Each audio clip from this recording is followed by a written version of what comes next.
ఉన్నతమైన నీ ఆలోచనలతో ఉద్దేశాలతో మా బ్రతుకులు మా జీవితాలు నీ ఆలోచనలలో నీ ఉద్దేశాలలో ముడిపడి ఒక ఉన్నతమైన బృహత్తరమైన ఆలోచనలతో ఈ బ్రతుకులు ఈ జీవితాలు మాకు అనుగ్రహింపబడి భూమి మీదకి నీ చిత్తాన్ని నీ సంకల్పాన్ని ఉద్ధరించి మళ్ళీ తిరిగి నువ్వు ఉండే మహోన్నతమైన లోకాన్ని అందుకోవాలన్న ఆలోచనలతో బ్రతుకులను కలిగి అడుగుపెట్టబడిన వారం. ఆలోచనలో భాగంగానే దేవా నీ పాద సన్నిధికి మరొక కార్యక్రమంగా చేరిన నీ ప్రియ పిల్లలంగా చెప్పబడుతున్న మాటలో పరమార్థాన్ని ఆలోచించుటలో కృప చేయండి. చెప్పబడిన ప్రతి మాట మా బ్రతుకుల్లో ఆపాదించుకొని దాని ప్రకారంగా బ్రతుకుటలో నిలబడటంలో సహాయశాఖలు అందించండి. వచ్చిన బిడ్డలను పేరున దీవించి ఆశీర్వదించండి. అలాగే దేవా కొన్ని నిమిషాలు నీ పిల్లలతో విలువైన సంగతులు మాట్లాడబోచుండగా సమయోచితమైన జ్ఞానము మరి ముఖ్యంగా ఆత్మ సహాయాన్ని దయచేయమని వేడుతూ సమస్త ఘనత మహిమ ప్రభావాలకే చెల్లిస్తూ ప్రభువైన యేసుక్రీస్తు పేరిట ఈ ప్రార్థన అడిగి వేడుకుంటున్నాం మా కన్న తండ్రి, ఆమేన్. కూడి వచ్చిన ప్రియమైన దేవుని వారలారా, ప్రభువైన యేసుక్రీస్తు పేరిట వందనములు శుభములు తెలియజేస్తూ మళ్ళీ మనందరికీ ఆయుష్ ఆరోగ్యాలతో మనలందరినీ తండ్రి తన పాదచెంతకు నడిపించిన విధానాన్ని బట్టి తండ్రి అయిన దేవాతి దేవుడికి ప్రభువైన యేసుక్రీస్తు పేరిట కృతజ్ఞతాస్తుతులు చెల్లిస్తున్నాను. ప్రియులరా, మరి ఈరోజు కూడా ఈ సంవత్సరంలో మరి ముగింపులో ఉన్నాం. మళ్ళీ మనందరికీ చక్కగా అవకాశాలను ఇచ్చి తండ్రి తన పాదచెంతకు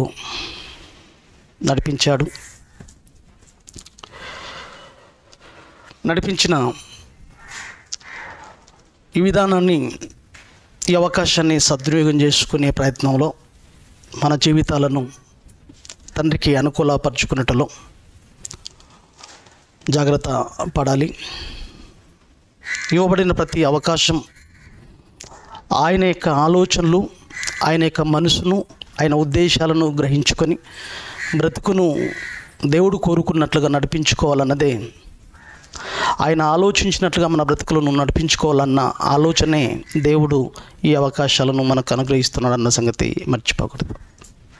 ప్రతి నిమిషం వెనకాల, ప్రతి సెకండ్ వెనకాల అవకాశం దక్కిందంటే మన యొక్క ఈ అవకాశాలు ఆయన కోసం, ఆయనవి, ఆయన కోసం నేను అనే ఆలోచనలో మనం ఉండగలగాలి, ఆలోచించాలి.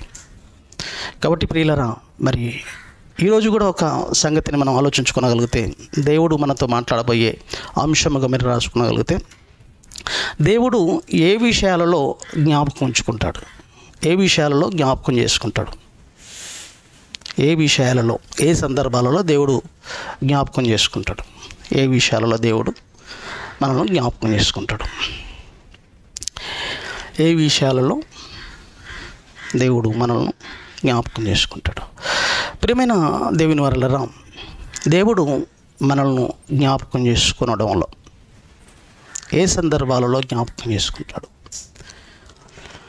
దేవుడు పరలోకపు తండ్రి, ఆయన జ్ఞాపకం చేసుకునే విషయాలలో 2 విషయాలను మనం పరిగణలోకి తీసుకోవచ్చు. 2 విషయాలలో ఆయన మనల్ని జ్ఞాపకం చేసుకుంటాడు. ఒకటి, ఆయన కోసం బ్రతకకుండా పాపాలు చేసే విషయంలో దోషభరితమైన జీవితాలు, ఆయనకు అవిధేయమైన స్థితిలో బ్రతుకుతున్నప్పుడు కావచ్చు చేసుకునే అవకాశం ఉంది.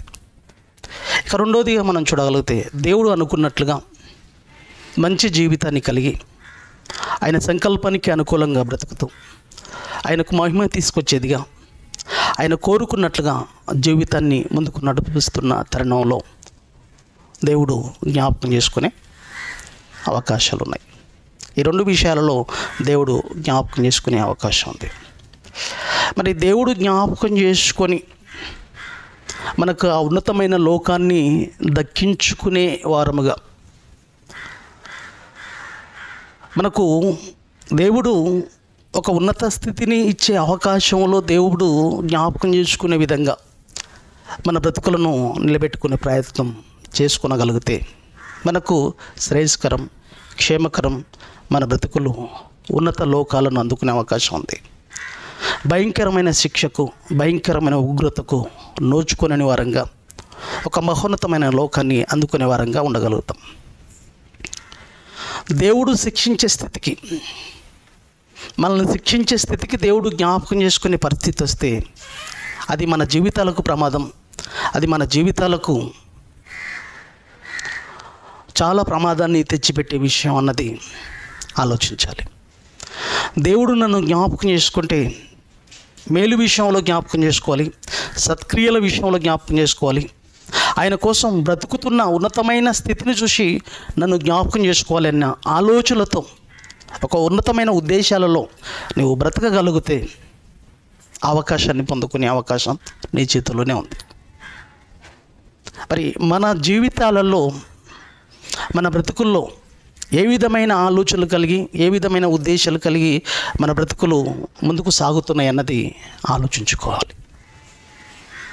దేవుడికి గిట్టనిది, దేవుడికి నచ్చనిది, దేవుడికి పట్టనిది, అసహించుకునేది చెడును, పాపాన్ని, దోషం, ఆయనకు నచ్చనివి ఇవి. దేవుడు కోరుకుంటున్నది తన మాటలిని తన పిల్లల బ్రతుకులు బాగుండాలి. తన మాటల దగ్గరికి వచ్చిన పిల్లలు ఆ మాటను పాటించేవారుగా, ఆ మాటను బ్రతుకులో నెరవేర్చుకునేవారుగా, ఆ మాట కోసం బ్రతికేవారుగా, ఏదైనా లోటున్నా, ఏదైనా దోషభరితమైన ఆలోచనలున్నా పశ్చాత్తాపడి దేవుడితో పశ్చాత్తాపడి ఆయన శరణు కోడి ఆయన యొక్క కృపకు పాత్రలమై ఆయన మాటలను బ్రతుకులో పండించుకునే విధంగా, మార్పు పొందే విధంగా బ్రతుకులను ముందుకు నడిపించుకోవాలి తప్ప, దేవుడు మాట్లాడుతున్నప్పుడు, దేవుడు చెబుతున్నప్పుడు ఏదైతే దేవుడికి పడదో, ఏదైతే వదిలిపెట్టాలంటున్నాడో, ఏదైతే నాకు నచ్చదో, ఆ విషయాలలో మీ బ్రతుకులు ఉండొద్దని దేవుడు కోరాడో, ఆ విషయాల నుంచి మనం బయటపడితే మన బ్రతుకులు శ్రేయస్కరంగా ఉంటాయి. పశ్చాత్తాపడాలి. ప్రతి మాట, ప్రతి సబ్జెక్టు, ప్రతి అంశము మనల్ని మార్పు కోరుకుంటుంది. ఇన్న ప్రతి అంశం వెనకాల మనలో మార్పును కోరుకుంటున్నది దేవుడు. మన బ్రతుకులు మార్పులోనికి వెళ్ళాలి. వినాలమ్మా, మార్పులోనికి వెళ్ళాలి. మన జీవితాలు పశ్చాత్తాపడి దేవుని యొక్క శరణు కోడి ఏదైనా లోటు ఉంటే సరి చేసుకోవాలి. కానీ నేను అలానే చేస్తాను, నేను అలానే ఉంటాను, నేను ఆ విధంగానే ప్రవర్తిస్తాను, దేవుడు జ్ఞాపకం చేసుకుంటాడా, దేవుడు పట్టించుకుంటాడా అనే విషయంలో మీరు ఉండిపోతే అది భయంకరమైన ప్రమాదంలోనికి మన జీవితాలు వెళ్ళిపోతాయి అన్నది మర్చిపోకూడదు.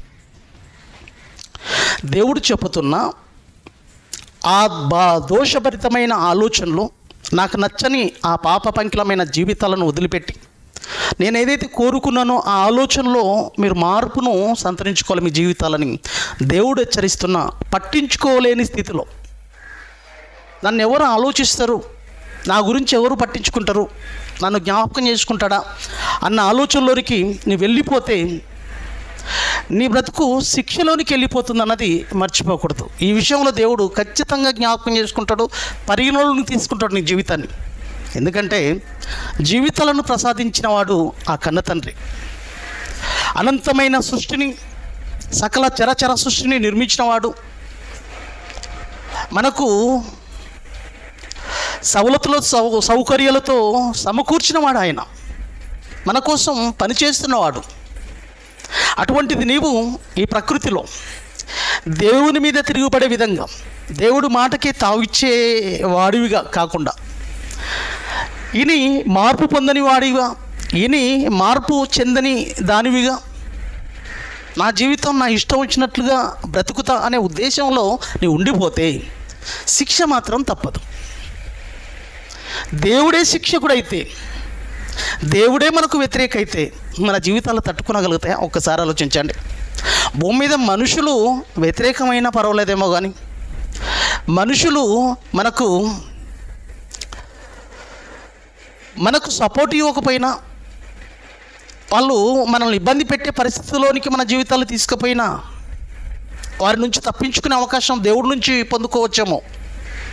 దేవా, ఇది పరిస్థితి, నన్ను కక్ష కట్టారు, నాకు వ్యతిరేకమైంది సమాజం, ఈ పరిస్థితుల్లో నా బ్రతికేంటి తండ్రి దేవుడి దగ్గర మొరపెడితే దేవుడు కృప చూపించేవాడు, మహోన్నతమైన శక్తి. ఆ దేవుడే వ్యతిరేకమైతే, ఆ దేవుడే నీ బ్రతుకుకు నీ జీవితంలో ఆయన వ్యతిరేకంగా నిలబడగలిగితే నీ ఎవరితో చెప్పుకునగలవు? ఎవరు నీకు సహకారులుగా, ఎవరు నిన్ను ఆ శిక్ష నుంచి తప్పించేవాళ్ళు అని నేను అడుగుతున్నాను. చూడండి ఒకసారి ఇశ్రాయేలు బ్రతుకుల విషయంలో కానీ, ప్రపంచ ప్రజల పరిస్థితుల్లో కానీ ఎటువంటి పరిస్థితుల్లో ఉన్నాయో జీవితాలు. హోషేయ గ్రంథం అని ఉంటుందండి పాత నిబంధనలో. హోషేయ గ్రంథం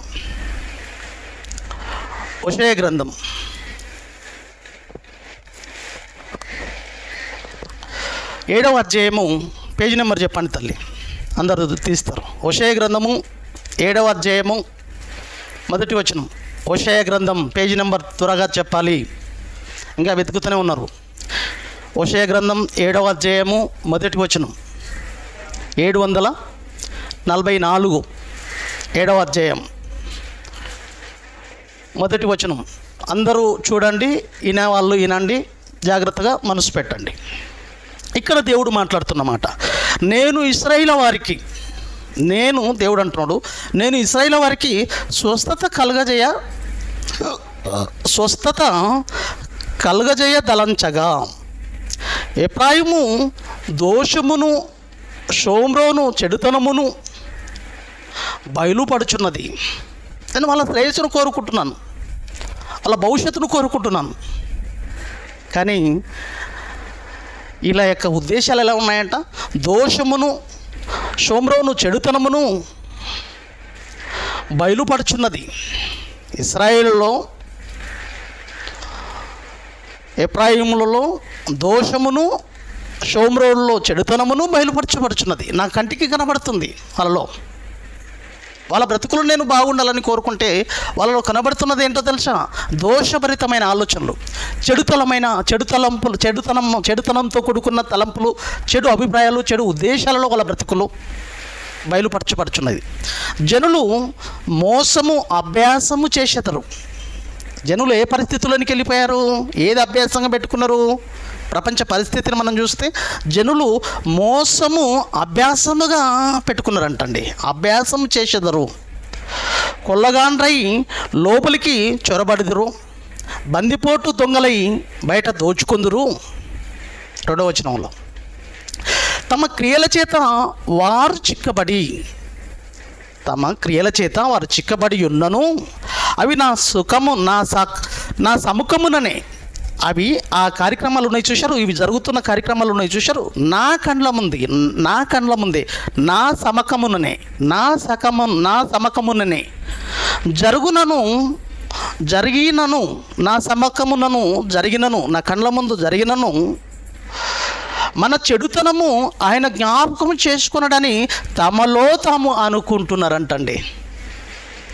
చూడండి ఎంత ఏమన్నాండి, బరి తెగించారు, ఎంత తెగించి వాళ్ళ జీవితాలను పాడు చేసుకుంటున్నారు. ఒకసారి ఆలోచించండి. నా సమకముననే జరిగినను మన చెడుతనమును ఆయన జ్ఞాపకం చేసుకున్నాడని తమలో తాము అనుకుందరు. నేను బాగుండాలని కోరుకుంటే, వాళ్ళ జీవితాల్లో ఉన్నతంగా చేయాలి, ఉన్నత స్థితిలోనికి నడిపించాలని దేవుడు కోరుకుంటే, వీళ్ళ ఆలోచనలు ఏంటో తెలుసా? చెడు చేయడంలో, పాపం చేయడంలో, దోషభరితమైన ఆలోచనలతో ఉన్న ఇలా బ్రతుకులను దేవుడు ఏం చేస్తున్నాడు? ఇక్కడ జ్ఞాపకం చేసుకుంటున్నాడు. అంటే పాపం చేసే విషయంలో, దోషం చేసే విషయంలో దేవుడు ఖచ్చితంగా జ్ఞాపకంలోనికి మనల్ని తీసుకుంటాడన్న సంగతి మర్చిపోకూడదు. పట్టించుకోడన్న విషయాన్ని పక్కన పెట్టేసేయాలి. పట్టించుకుంటాడు, నిన్ను పరిగణలోకి తీసుకునే అవకాశం ఉంది. చెడు విషయంలో, దోషభరితమైన విషయంలో, దేవునికి వ్యతిరేకమైన ఆలోచనలతో మనం బ్రతుకుతున్నప్పుడు దేవుడు జ్ఞాపకం చేసుకుంటాడు. పట్టించుకోడు అని నీవు ఉండొద్దు. ఎవరు చూడట్లేదు, ఎవరేం చేస్తారు, నా జీవితం నా ఇష్టం, ఏదైనా చేసేసుకుంటా, ఏదైనా చేయగలుగుతా, చేసేస్తా అని నీవు అనుకున్నా, మనుషులు పట్టించుకోకపోయినా దేవుడు ఖచ్చితంగా పరిగణలోకి తీసుకుంటాడు. ఎందుకు వదిలిపెడతాడు? బ్రతికిరిచ్చింది ఆయన కదా, జీవితాన్ని ఆయన ఇచ్చింది కదా. దేవుడికి వ్యతిరేకమైన ఆలోచనలోనికి నీవు వెళ్ళిపోతున్నావు అంటే దేవుడు నీ బ్రతుకును బాగుపరచాలనుకుంటున్నాడు. ఈ సభల ద్వారా నిన్ను మేలుకొల్పాలనుకుంటున్నాడు. ఈ సభల ద్వారా నిన్ను ఉన్నత స్థితిలోనికి నడిపించుకోవాలనుకుంటున్నాడు. మారు పొందవలసింది పోయి అవకాశాలను ఉపయోగించుకొని బ్రతుకును సరిచేసుకోవాలని అవకాశాలను ఇస్తే, నేను యథావిధిగా నా జీవితాన్ని ఇష్టం వచ్చినట్లు చేసుకోగలుగుతా, ఇంకా నన్ను ఏం చేస్తావు అనే ఆలోచనలోకి నీవు వెళ్ళిపోతే దేవుడు చేసేది చేసేస్తాడు. నేను జ్ఞాపకం చేసుకోడు అని మీరు అనుకుంటున్నారు. తమలో తాము అనుకుంటున్నారంట, ఆయన జ్ఞాపకం చేసుకోనడని తమలో అనుకుందరు. అది నా కళ్ళ ముందు జరుగుతున్నా ఏమంటారు, నా కళ్ళ ముందు జరుగుతున్న నా సమకముననే జరిగిన మన చెడుతనము ఆయన జ్ఞాపకం చేసుకుంటాడా అంటే చేసుకుంటా అంటున్నాడు. ఇక్కడ మనం అనుకుంటాం కదా, మనకు తెలివి ఎక్కువ కదా, నన్ను ఎవడేం చేయలేడు అనుకుంటాం. ఆలోచించండి, అలా తెగించి బ్రతుకుతున్న వాళ్ళు ఎంతమంది అండి?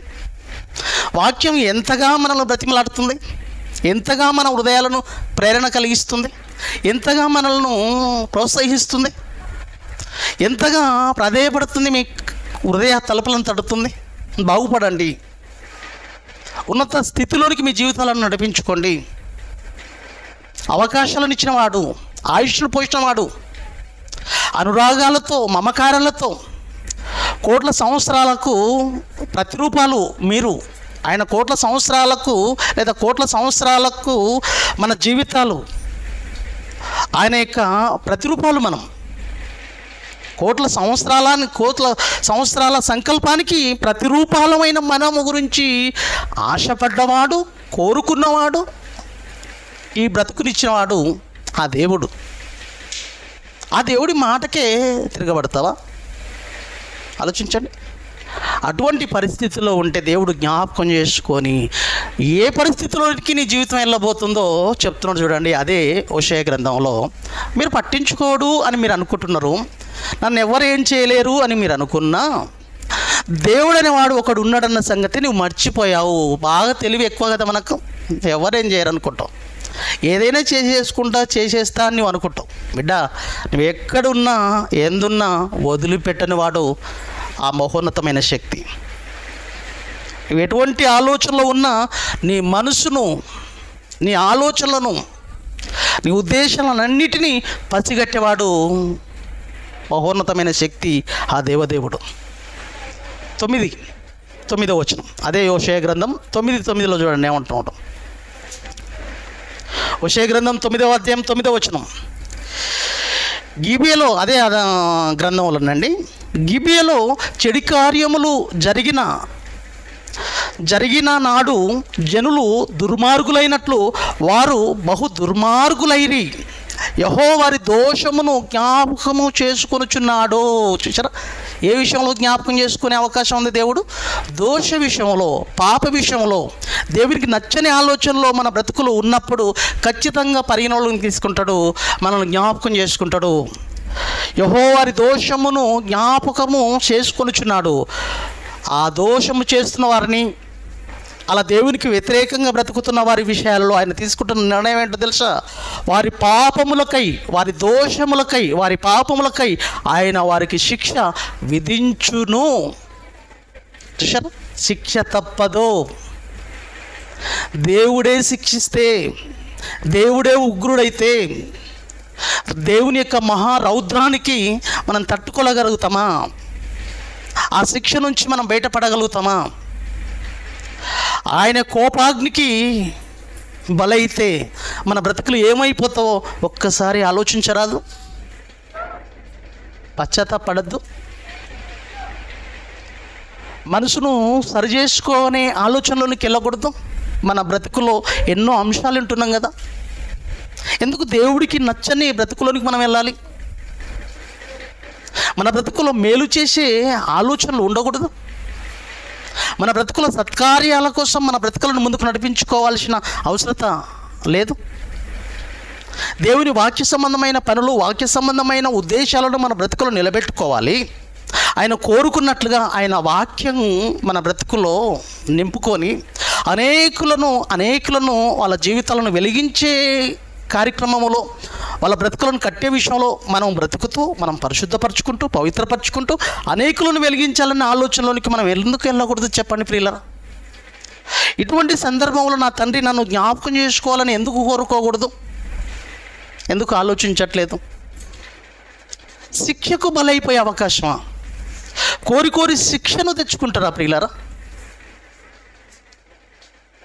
దేవుడు పరిగణనలోకి తీసుకుంటే ఈ భూమి మీద మనం ఉన్నాం ప్రియులారా. 1-2 సందర్భాలు మనకు అవకాశాలు రావచ్చేమో, 1-2-3 సార్లు ఏదో చూసి చూడనట్లు వదిలేయచ్చేమో. కానీ దేవుడు పరిగణనలోకి తీసుకునే రోజు వచ్చిందంటే ఆ రోజు ఎవ్వడు నిన్ను కాపాడలేడన్న సంగతి మర్చిపోకూడదు. బాగుండాలని అవకాశాలను ఇస్తున్నవాడు మనసు మార్చుకోవాలి, పశ్చాత్తాపపడాలి, నా దగ్గరికి రావాలి, నా దగ్గరికి వస్తారని అనుకుంటున్నవాడు ఆ పరలోకపు తండ్రి అవకాశాలను ఇస్తున్నాడు కదా. ఇవ్వలేదనుకుంటే అది వేరు. మారు మనసు పొందాలని అవకాశాలను ఇస్తున్నా, ఎందుకు మారు మనసు పొందకూడదు? ఇన్ని అంశాలని, ఇన్ని మాటలు వింటున్నప్పుడు బాగుపరచుకోకూడదు? జీవితాలు నష్టపోతున్నాయి. ఇక్కడ మళ్ళీ బ్రతుకు అనేది ఉండదు ప్రేమన దేవుని వారలారా. ఈ బ్రతుకు పోయిందంటే మళ్ళీ వస్తాం, ఏదో అయ్యి వస్తామంటే పొరపాటు. అది ఇక పోవడమే తప్ప, శిక్షలోనికి వెళ్ళడమే తప్ప, ఉగ్రతలోనికి వెళ్ళడమే తప్ప ఇక మళ్ళీ జీవితం అంటూ లేదండి. ఇంకా ఆ భయంకరమైన శిక్షలోనికి వెళ్ళడమే కాదు, ఇక్కడ భూమి మీద కూడా నీ తనువును క్షణకాలంలో నేను తూర్చివేయడానికి సిద్ధపడే అవకాశాలు ఉన్నాయి అన్నది మర్చిపోకు. అనుబంధాలను, అనురాగాలను, ఏ సంతోషాలు, ఏ ఆనందాలతో అయితే నువ్వు కులుకుతున్నావో, బ్రతుకుతున్నావో వాటన్నిటినీ క్షణకాలంలో తూర్చేసి నిన్ను ఏరివేస్తాడు. ఎందుకు ఇవ్వాలి నీకు? ఎందుకు అవకాశం ఇవ్వాలి?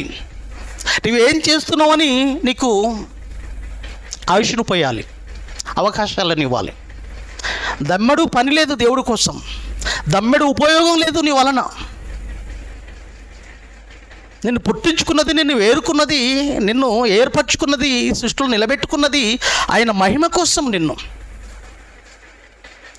43 కీర్తనలు, యెషయా గ్రంథం 43, యెషయా గ్రంథం 43 7వ వచనం, యెషయా గ్రంథం 43 7వ వచనం చదవాలి స్పీడ్గా. యెషయా గ్రంథం 43 7వ వచనంలో, నిన్ను ఏర్పరచుకున్నది, నిన్ను సృష్టించుకున్నది, నిన్ను పుట్టించుకున్నది పాపం చేయడానికా? దేవునికి వ్యతిరేకంగా బ్రతకడానికా? దేవుని ఆలోచనలను తుంగలో దెక్కేయడానికా? పక్కన పెట్టేయడానికా? నీ ఇష్టం వచ్చినట్టు జీవితాన్ని ఒలకబోసుకోవడం కోసమా? ఎందుకు సృష్టించుకున్నాడు నిన్ను అసలు? చదవాలమ్మా. యెషయా గ్రంథం 43 7వ వచనం. ఎందుకు సృజించుకున్నాడంట? చదవండి నాన్న. నా మహిమ నిమిత్తము నేను సృజించుకున్నాను మిమ్మలను.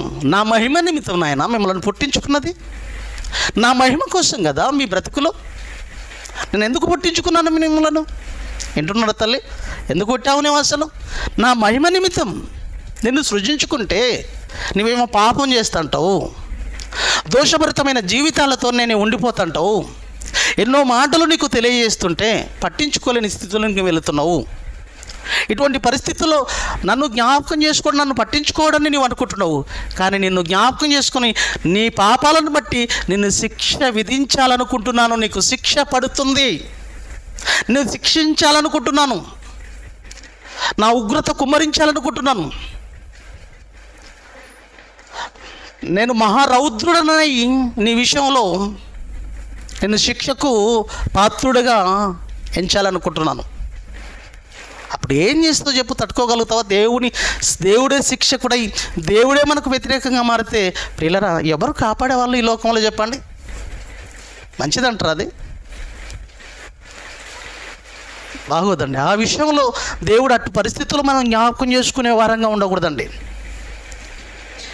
ప్రతిక్షణం ప్రతిరోజు దేవా నేను పశ్చాత్తాపడుతున్నాను, నా లోపల ఉన్న దోషాలు, నా లోపల ఏవైనా నీకు చెడు ఆలోచనలు, నిన్ను ఆయాస పెట్టే జీవితం, నిన్ను బాధ పెట్టే జీవితం, నిన్ను ఇబ్బంది పెట్టే ఆలోచనలు నాలో ఏమైనా ఉన్నా దేవా కృప చూపండి, కరుణించండి, తీసేసుకునే అవకాశం ఇవ్వండి.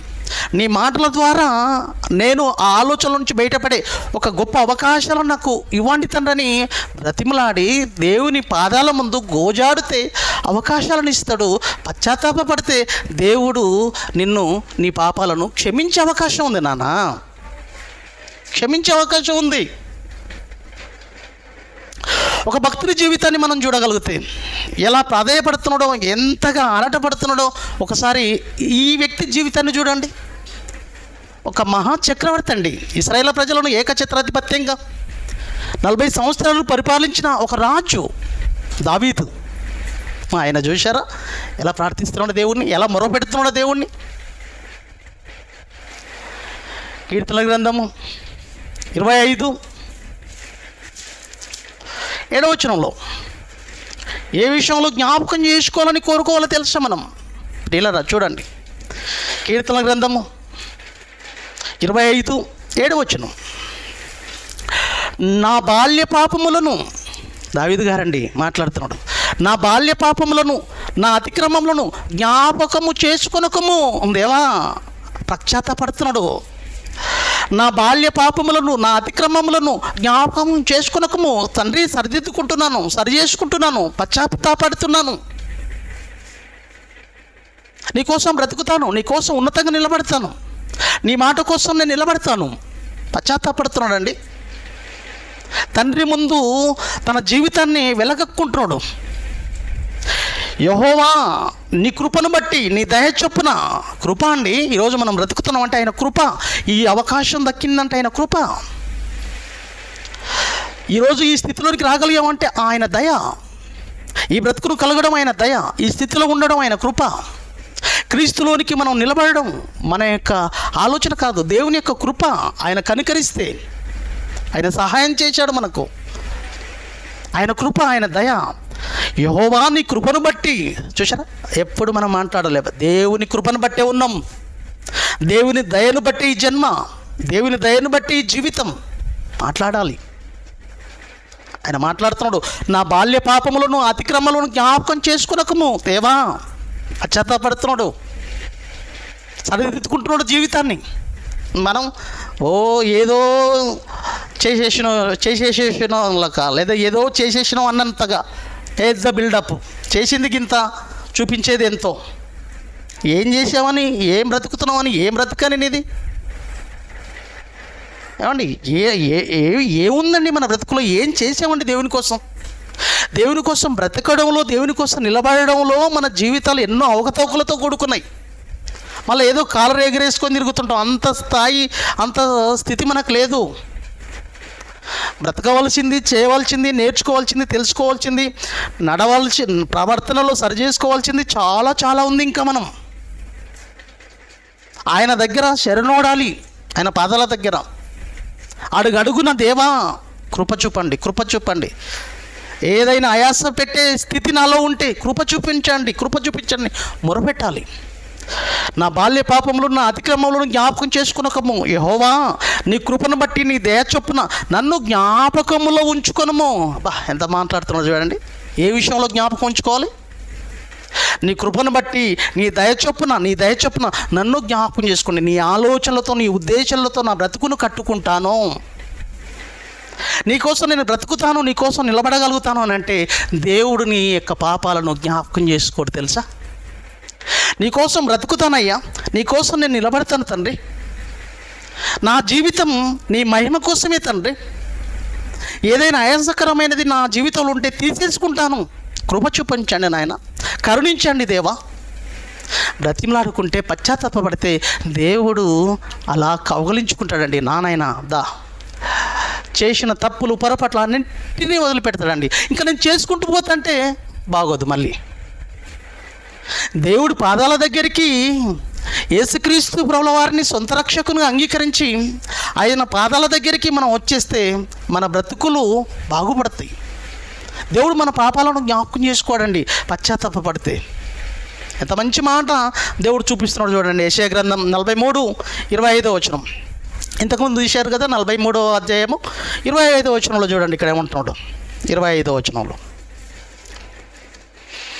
యెషయా గ్రంథం 43:25 దేవుడే చెప్తున్న మాట ఇది. ఎప్పుడు? ఆయన మాటలిని పశ్చాత్తాపడితే, ఇక మరొకసారి ఆ జీవితంలోనికి వెళ్ళకుంటే, ఆ పాపపు ఇష్టమైన ఆలోచనలోనికి, ఆ దోషభరితమైన జీవితంలోనికి, దేవుణ్ణి ఆయాసపెట్టే జీవితంలోనికి, దేవుణ్ణి బాధ పెట్టే జీవితంలోనికి వెళ్ళకుండా పశ్చాత్తాపడి దేవుని దగ్గర దేవుని యొక్క కృపకు పాత్రులమై ఆయన పాదాల దగ్గర మొరపెట్టుకుంటే ఖచ్చితంగా జ్ఞాపకం చేసుకోడు. ఆ నుంచి నీ బ్రతుకు బాగుండాలి. మళ్ళీ వెనక్కి తిరిగి చూస్తే ఉన్నతంగా నిలబడే బ్రతుకు నీదై ఉండాలి. అదే చేశాడు కీర్తనకారుడు. ఇక నేను నా జీవితం, అది ఇంతకుముందు జరిగిపోయిన జీవితాన్ని జ్ఞాపకం చేసుకోకండి తండ్రి, అది పట్టించుకోకండి, నీకోసం ఉన్నతంగా బ్రతుకుతానని పశ్చాత్తాపడుతున్నాడు. నన్ను ఈ రూపకంగా జ్ఞాపకం చేసుకోండి తండ్రి అంటున్నాడు. మనం కూడా అదే చేయాలి. తండ్రి, నా జీవితం, గత జీవితాన్ని పట్టించుకోకండి తండ్రి, ఇక నీకోసం ఉన్నతంగా బ్రతుకుతాను దేవా. ఈ బ్రతుకు నీది తండ్రి, ఈ జీవితం నీది తండ్రి, నీ మహిమై నా బ్రతుకు ముందుకు నడిపించుకుంటానని దేవుడి పాదాల దగ్గర వాలిపో. నీ తండ్రి ఎలా ఒడికి చేర్చుకుంటాడో అదే చెప్తున్నాడు. చూడండి 43:25 వచనం యెషయా గ్రంథం. నేనే నా చిత్తానుసారముగా నీ అతిక్రమములను తూర్చివేయుచున్నాను, నేనే తూర్చివేస్తాను. అదే ఆయననే అండి చేసేది, అవకాశం ఇచ్చేది. మళ్ళీ తూర్చివేయుచున్నాను. నేను నీ పాపములను జ్ఞాపకం చేసుకొనను. ఎప్పుడు చెప్పాలి? ఎప్పుడు? ఆయన మాటలిని పశ్చాత్తాపడి ఆయన దగ్గర శరణోడితే ఖచ్చితంగా మళ్ళీ జ్ఞాపకం చేసుకొని అంటున్నాడండి. ఎంత గొప్ప దేవుడు అండి ఈ అవకాశాలు ఇచ్చేవాడు. చేయను నాయన, మరొకసారి చేయను నాయన. మన పిల్లలు మనమే క్షమిస్తాం కదా, డాడీ తెలిసో తెలియక చేశాను డాడీ, ఇంకా మరొకసారి ఆ స్థితికి నేను వెళ్ళను డాడీ అని తండ్రి దగ్గర మొరపెట్టి తండ్రి దగ్గర బొర్రుమని ఏడిస్తే ఒక బిడ్డను తల్లి చేర్చుకోరండి? చేర్చుకోరా? చేర్చుకుంటామండి. అంతకంటే గొప్పవాడు మన పరలోకపు తండ్రి. సరే నాన్న అంటాడు. ఇక నేను మళ్ళీ వెళుతుంటే వద్దు, అటువంటి జీవితం నా దగ్గర చెప్పొద్దు. ఇక నువ్వు శిక్షకు పాత్రుడవే. ఇంకా నేను ప్రార్థన చేసుకుంటా, మళ్ళీ పశ్చాత్తాపడతా, మళ్ళీ నేను యథాస్థితికి నేను కడిగిన పందిలా మళ్ళీ నేను వెళ్తా మొదటి స్థితిలోనికి అంటే ఇంకా అవి సరిపోవు ఇక్కడ దేవుడి దగ్గరికి. కుక్క వాంతికి తిరిగినట్లుగా నీ బ్రతుకుందంటే, మళ్ళీ పాత జీవితంలోకి నేను వెళ్ళిపోతాంటే ఇది వర్తించదు. ఇప్పుడు ఇక నుంచి నువ్వు ఉన్నతంగా బ్రతుకుతా అంటే గొప్ప అవకాశం ఇస్తున్నాడు దేవుడే. ప్రియులారా, చూడండి, ఒక అద్భుతమైన విషయాన్ని దేవుడు యేసుక్రీస్తు ప్రభువుని 2000 సంవత్సరాల కిందట, అంటే ఇప్పుడు 2023 సంవత్సరాల కిందట యేసుక్రీస్తు ప్రభుల వారిని పంపడం వెనకాల ఉన్న ఉద్దేశం కూడా అదే. మన పాపాలను జ్ఞాపకం చేసుకోకూడదు, మన పాపాలను తూర్చివేయాలనే ఆలోచనతోనే దేవుడు ఆయనను భూమి మీదకి పంపాడన్న సంగతి మర్చిపోకూడదు. ఆయన దగ్గరికి మనం చేరుకోవాలి. ఆయన దగ్గరికి మనం చేరుకొని ఆయన యొక్క ఆలోచనలు, ఆయన యొక్క ఉద్దేశాలను మన బ్రతుకులో పండించడానికే యేసుక్రీస్తు ప్రభుల వారిని భూమి మీదకి పంపించి మన పాపాలను తూర్చివేసి నా కోసం ఉన్నతంగా సత్క్రియలతో, వాక్య సంబంధమైన ఆలోచనలతో మీ బ్రతుకులను కట్టుకొని అనేకులను నా వైపు మళ్లించే పిల్లలుగా మీరు ఉండాలని ఆ కన్న తండ్రి కోరుకుంటున్న అద్భుతమైన ఆలోచన ఇది. చూడండి, యేసుక్రీస్తు ప్రభుల వారు 2000 సంవత్సరాల కిందట లేదా 2023 సంవత్సరాల కిందట రావడం వెనకాల ఉన్న ఉద్దేశం కూడా అదేనండి. మన పాపాలను తూర్చివేయడానికే, మన పాపాలను జ్ఞాపకం చేసుకోకుండా, మన పాపాలకు మన యొక్క జీవితాలను పునీతం చేయడానికి, మన జీవితాలను ప్రక్షాళన చేయడానికి 2000 సంవత్సరాల కిందట యేసుక్రీస్తు ప్రభుల వారిని పంపించడంలో కూడా ఉద్దేశం అదే. చూడండి ఒకసారి అపొస్తలుల కార్యం 3వ అధ్యాయము 19వ వచనం. అపొస్తలుల కార్యం 3వ అధ్యాయము 19వ వచనం.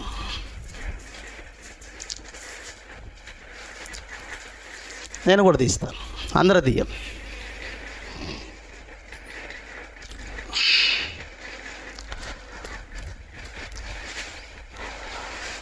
అపొస్తలుల కార్యం 3వ అధ్యాయము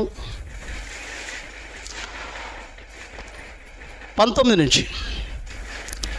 ప్రభువు సముఖము నుండి విశ్రాంతి కాలములు వచ్చినట్లును, 20వ వచనం, మీ కొరకు నియమించిన క్రీస్తు యేసును ఆయన పంపునట్లును మీ పాపములు తూర్చివేయబడు నిమిత్తమును, అండర్లైన్ చేసుకోండి, మీ పాపములను తూర్చివేయబడు నిమిత్తమును మారు మనసు నొంది, ఏమంటున్నాడండి, మారు మనసు నొంది ఆయన దగ్గరికి లేదా ఆయన వైపు తిరుగుడి. మీ పాపాలు ఏమవుతాయంట, తూర్చివేయబడే ఒక అద్భుతమైన అవకాశం దేవుడు మనకు అనుగ్రహిస్తున్నాడండి. ఈ విషయాలలో దేవుడు జ్ఞాపకం చేసుకోవాలి.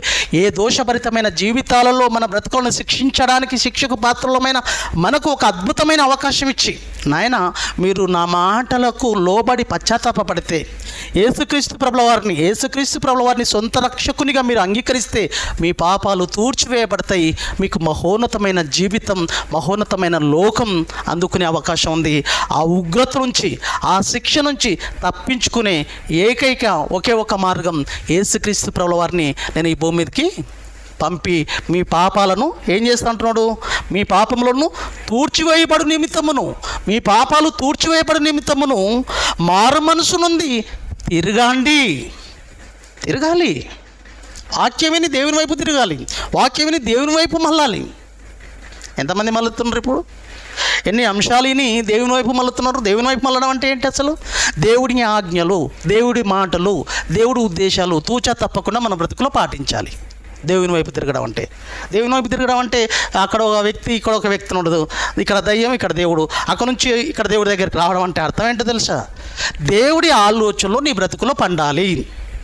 వాక్య సంబంధమైన క్రియలు, వాక్య సంబంధమైన బ్రతుకు, సత్క్రియలు మన బ్రతుకులో ప్రారంభం కావాలి.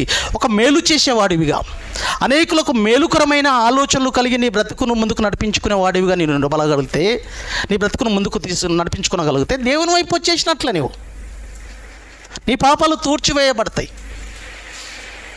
ఎంత చక్కటి మాటలండి! ఎంత అద్భుతమైన అవకాశం దేవుడిచ్చాడు మనకు, ఎంత అద్భుతమైన అవకాశాలు ఇచ్చాడు. అది రాసుకోండి, మీరు అండర్లైన్ చేసుకోవాలి. మీరు అది మీ కొరకు నియమించిన, ఎవరి కోసం అండి యేసుక్రీస్తు ప్రభువుల వారు నియమించబడ్డది? ఎవరి కోసం వస్తున్నాడు ఆయన? 2000 సంవత్సరాల కిందట వచ్చాడు. ప్రపంచ మానవాళి ఆలోచించలేదు. ఆ దోషాలలో ఉండిపోయింది, ఆ పాపంలోనే ఉండిపోయింది, అదే బ్రతుకులోనే ఉండిపోయింది. ఒక మహోన్నతమైన బ్రతుకును కోల్పోతున్నారు. కోల్పోయిన వాళ్ళు కోకొల్లలు, కోల్పోవడానికి సిద్ధంగా ఉన్న వాళ్ళు చాలామంది, అనేకులు ఉన్నారు. ఇప్పుడు అనేకులను కాపాడడానికి, మంచిని ప్రకటించడానికి, సత్క్రియలు చేయడానికి నీ బ్రతుకును ముందుకు నడిపించుకునగలిగితే నీ దేవుడు నిన్ను జ్ఞాపకం చేసుకుంటాడు. బలా నా కుమారుడా, నీవు బ్రతుకుతూ అనేకులను బ్రతికిస్తున్నావు నాయన అని జ్ఞాపకం చేసుకోవాలి. నాయన మిమ్మలను, ఇంత మంచి మాట అండి. మీ కొరకు నియమించిన క్రీస్తు యేసును ఆ దేవదేవుడు పంపినట్లును మీ పాపములు తూర్చివేయబడి నిమిత్తమును మారు మనస్సు నొంది తిరుగుడి. మీకే బాగుంటుంది, లేకపోతే ఉగ్రత తప్పదు. ఒక భక్తుడు మాట్లాడతాడండి, ఏ విషయంలో జ్ఞాపకం చేసుకోవాలని మాట్లాడుతున్నాడు చూడండి. మనం కోరుకోవాలి తెలుసా దేవుడిని, తండ్రి ఈ విషయంలో జ్ఞాపకం చేసుకోవాలి తండ్రి అని కోరుకోవాలి. పాప విషయంలో జ్ఞాపకం చేసుకునే అవకాశం ఇవ్వవద్దు. ఈ విషయంలో జ్ఞాపకం చేసుకునే విధంగా మన బ్రతుకులను తీర్చిదిద్దుకోవాలి. ఏ విషయంలో?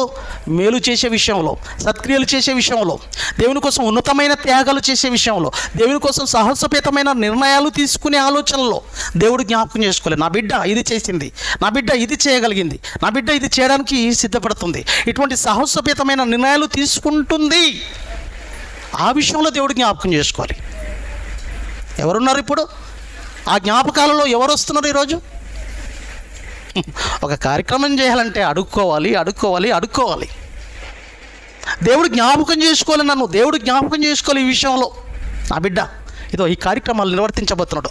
ఈ కార్యక్రమం ద్వారా ఒక 10 మందిని కాపాడే అవకాశం ఉంది. ఈ కార్యక్రమం ద్వారా 10 మంది నిలబడే అవకాశం ఉంది. పాపపు ఇష్టమైన ఆలోచనల నుంచి, పాపపంకిలమైన వాళ్ళ జీవితాలను పునీతం చేయడానికి నా మాటలు అందిస్తుంది నా బిడ్డ, అందిస్తున్నాడు నా కుమారుడు అన్న ఆలోచనలు చేయగలుగుతున్నప్పుడు దేవుడిని జ్ఞాపకం చేసుకుంటాడు. ఆ విషయాలలో నన్ను జ్ఞాపకం చేసుకోవాలని నీవు కోరుకోవాలి. ఆలోచించి దేవుడి కోసం బ్రతకాలి. బ్రతుకుతున్నావా అండి? బ్రతుకుదామా? చెప్పండి, చేతులు ఎత్తండి. బ్రతుకుదామా? దేవుడు జ్ఞాపకం చేసుకోవాలి. ఏ విషయంలో జ్ఞాపకం చేసుకోవాలి? మేలు చేసే విషయంలో జ్ఞాపకం చేసుకోవాలి. అనేకులకు మేలు జరిగే విధంగా నా బ్రతుకు ఉండాలి. అనేకులకు సత్క్రియలను లోకయాప్తి చేసే విషయంలో ఆ కన్న తండ్రి నన్ను జ్ఞాపకం చేసుకోవాలి అని కోరుకునే వారంగా మనం ఉండాలి. చూడండి, చివరి మాట ముగిస్తా. నెహెమ్యా గ్రంథం, మరి ఆ గ్రంథం కూడా ఎక్కడ ఉంటుందో మళ్ళీ ఎతుకుతారేమి. నెహెమ్యా గ్రంథం ఎక్కడ ఉంటుంది? బైబిల్లోనే ఉంటుంది అంటారా? నెహెమ్యా గ్రంథం 13వ అధ్యాయం 31వ వచనం. నెహెమ్యా గ్రంథం ఎక్కడ ఉంటుందంటే బైబిల్లో పాత నిబంధనలో ఉంటుందని చెప్పకండి, ఆ పేజీ నెంబర్ చెప్తే టక్కున తీసుకుంటాం. నెహెమ్యా గ్రంథం 13:31వ వచనం చూడండి నాన్న. ముగించుకుందాం అన్న టైంకి ముగించేస్తున్నాను. 13 నెహెమ్యా 31. నెహెమ్యా గారు ఎంత మంచివాడండి, ఎంత గొప్పవాడండి, ఎంత ఉన్నతమైన ఆలోచనలు చేస్తున్నారో చూడండి. మరియు కావలసి వచ్చినప్పుడల్లా కట్టెల అర్పణను ప్రథమ ఫలమును తీసుకొని వచ్చినట్టుగా నేను నియమించి తిని ప్రజలందరినీ ఆ విధంగా చేస్తున్నాడంట, ఆ విధంగా నడిపిస్తున్నాడంట. నడిపించి ఇప్పుడు అంటున్నాడు నెహెమ్యా గారు, నా దేవా, నెహెమ్యా మాట్లాడుతున్నాడండి తండ్రితో, నా దేవా మేలుకై నన్ను జ్ఞాపకం చేసుకొనుము, మేలుకై నన్ను జ్ఞాపకం చేసుకోను, శిక్షకు పాపం విషయంలో నన్ను జ్ఞాపకం చేసుకోకండి తండ్రి, ఆ స్థితిలోనికి నా బ్రతికెళ్ళకూడదు. మేలుకై నన్ను జ్ఞాపకం చేసుకున్నాము అంటే మేలు చేసేవాడివిగా, మేలు చేసేదానివిగా, సత్క్రియలు చేసేదానివిగా, సత్క్రియలు సమాజవ్యాప్తి చేసేదానివిగా నీ బ్రతుకును నా బ్రతుకును తీర్చిదిద్దుకున్నట్లో ముందుకు సాగగలిగితే దేవుడు ఆ విషయంలో మనల్ని జ్ఞాపకం చేసుకుంటే మన జీవితాలు నెమ్మదికరమైన స్థితిలోనికి, మన జీవితాలు ఉన్నతమైన స్థితిలోనికి వెళ్ళే అవకాశం ఉంది. ఎంత మంచి మాట చూశారా? నా దేవా మేలుకై నన్ను జ్ఞాపకం ఉంచుకొనుము. ఎవరు కోరుకుంటున్నారు? మేలు చేసి, సత్క్రియలు చేసి, దేవుని కార్యక్రమాలు ఎన్నో చేసే ఆలోచనలో నీ బ్రతుకులను ముందుకు నడిపించుకుంటూ ఆ దేవుడు జ్ఞాపకం చేసుకునేంత స్థితిలోనికి నీ జీవితాన్ని ముందుకు నడిపించుకుంటున్నావా అన్నదే ప్రశ్న. ఎంతమంది ఉన్నారండి? రేపు డిసెంబర్ 25 రోజు సాయంత్రం ఒక సభ జరుగుతుంది ఇక్కడ. ఆ సభ కోసం నేను కూడా పాలి భాగస్తురాలను కావాలి. నా దేవుడు నన్ను జ్ఞాపకం చేసుకోవాలి ఈ మేలు చేసే విషయంలో.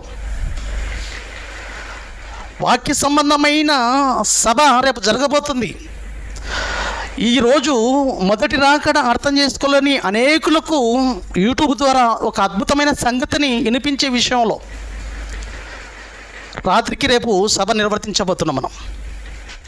మీరు పెట్టే ఆ ఖర్చు, మీరు పెట్టే ప్రతి రూపాయి, ప్రతి కష్టం ఊరికే పోదు.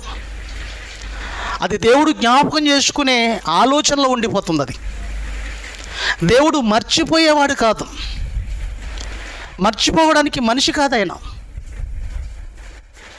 ఆయన నమ్మదగినవాడు. నువ్వు చేసిన ప్రతి కష్టాన్ని లేదా చేసిన ప్రతి కష్టానికి ప్రతిఫలము ఇచ్చే ఆ దేవదేవుడు. ఆ కార్యక్రమానికి నేను పాలిభాగస్తురాలను. ఆ మంచి కార్యక్రమానికి నేను కూడా ఒక సహకారిగా నిలబడతాను. నా కష్టం కూడా పడాలి, నా సహాయం కూడా అందాలి, నా ఆర్థికం కూడా అందాలి, నా ఆనందం అందాలి, నా సంతోషం అందాలని ఎవరైతే ముందుకు వచ్చేస్తారో అలాంటి వారి జీవితాలను దేవుడు జ్ఞాపకం చేసుకుంటాడు. వస్తాం పోతాం అంటే కాదు. మార్పు లేని జీవితాలు వస్తేంటి రాకుంటేంటి అంటాడు దేవుడు. మార్పు లేనప్పుడు ఎందుకయ్యా? మార్పు ఉండాలి, పశ్చాత్తాపడాలి, సరి చేసుకోవాలి. వాక్యం విన్నామంటే బ్రతుకు బాగు చేసుకోవాలి. బ్రతుకు సరి చేసుకోవడానికి కదా వాక్యం మనకు దగ్గరికి వస్తుంది. ఈ సభల యొక్క ఉద్దేశం దేవుడు ఈ యొక్క అవకాశాలను ఇచ్చింది. ఈ మాటల ద్వారా మనల్ని ఉన్నతమైన స్థితిలో నిలబెట్టడం కోసం కదా, ఆ జీవితం నుంచి మనం బయటపడడానికి కదా. 2000 సంవత్సరాల కిందట ప్రభువును కూడా పంపించి మీ పాపాలను తూర్చివేస్తున్నాను, ఇంకా నేను జ్ఞాపకం చేసుకోను, బ్రతకండి, పశ్చాత్తాపడండి, యేసుక్రీస్తు ప్రభువారిని సొంత రక్షకునిగా అంగీకరిస్తే మీ బ్రతుకుల్లో మీ పాపాలు ఏమవుతాయి? పునీతం గావించబడతాయి, ప్రక్షాళన గావించబడుతుంది మీ బ్రతుకులు. ఇంకా నేను జ్ఞాపకం చేసుకునే అవకాశం లేదు. ఇంకా గొప్పగా ఉన్నతంగా బ్రతుకుతూ ముందుకెళ్ళండి. ఇంకా మహోన్నతమైన లోకం మీదే. అంటే దేవుడు ఏ విషయంలో జ్ఞాపకం చేసుకునే విధంగా బ్రతుకులు మీ జీవితాలను నిలబెట్టుకుంటున్నారో, మీ జీవితాలను ఏ విధంగా ఉన్నావో ఒకసారి పరిగణలోకి తీసుకోండి, ఒకసారి ఆలోచించండి. మేలు చేసే విషయంలో, దేవుని కోసం ఉన్నతంగా బ్రతికే విషయంలో దేవుడు జ్ఞాపకం చేసుకునే విధంగా మన బ్రతుకులను నిలబెట్టుకుందాం. లేదా దేవుడు మనల్ని శిక్షించే విషయంలో జ్ఞాపకం చేసుకునే పరిస్థితిలోనికి వెళ్ళనివ్వకుండా జాగ్రత్త పడి దేవుడికి ఏదైతే నచ్చనిది ఆయాసకరమైనది ఏదైనా ఉన్నా ఈ క్షణాన్ని వదిలిపెట్టి ఇక నుంచి దేవుని కోసం ఉన్నతంగా బ్రతుకుతాన్న నిర్ణయాలలోనికి మీరు వెళ్తారని భావిస్తూ ఇంతటితో ఈ నా మాటలు ముగిస్తున్నాను. తలలు వంచండి, ప్రార్థనతో సెలవు తీసుకున్నాను. మహోన్నతుడా, మా కన్న తండ్రి, విలువైన నీ మాటలు నీ పిల్లలతో పంచుకున్నాను. చెప్పబడ్డ మాటలు మా బ్రతుకులో ఫలితాన్ని తీసుకొచ్చేవిగా కృప చేయండి, సహాయం అందించండి. అయినా నీ మాటలు మమ్మల్ని వెలిగించేవి, మమ్మల్ని కట్టేవి. ఈ మాటల ప్రకారంగా మా బ్రతుకులను మా జీవితాలను ముందుకు నడిపించుకున్నట్లు కృప చేయండి. మాలో ఏదైనా నచ్చనిది, నీకు ఆయాసకరమైనది ఏదైనా ఉన్నా, అలాంటి బిడ్డలుగా ఎవరైనా ఉన్నా విడిచిపెడుతున్న తరుణంలో వారి పట్ల కృప చూపండి, కనికరించండి. వాళ్ళను ఉన్నతమైన ఆలోచనలతో ముందుకు నడిపించమని వేడుతూ రేపు జరగబోయే సాయంత్రపు వేళ ఆ యొక్క కార్యక్రమానికి కావలసిన సహాయ సహకారాలు అందించండి. అనేక బిడ్డలు తరలి వచ్చే విధంగా కూడా ఆది అంతం వరకు ఆ సభ నీ మహిమ నిమిత్తమై జరుగులాగిన కృప చూపండి, సహాయం అందించండి. వచ్చిన బిడ్డలను పేరు పేరున దీవించి ఆశీర్వదించండి. వాళ్ళకున్న ఇబ్బందులను, ఇరుకులను, సమస్యలను అన్నింటిలో కృప చూపి సహాయం అందిస్తామని వేడుతూ సమస్త ఘనత, మహిమ, ప్రభావం నీకే చెల్లిస్తూ ప్రభువైన యేసుక్రీస్తు పేరిట ఈ ప్రార్థనలు వేడుకుంటున్నాం మా కన్న తండ్రి. ఆమెన్. అందరికీ వందనములు. God bless you all.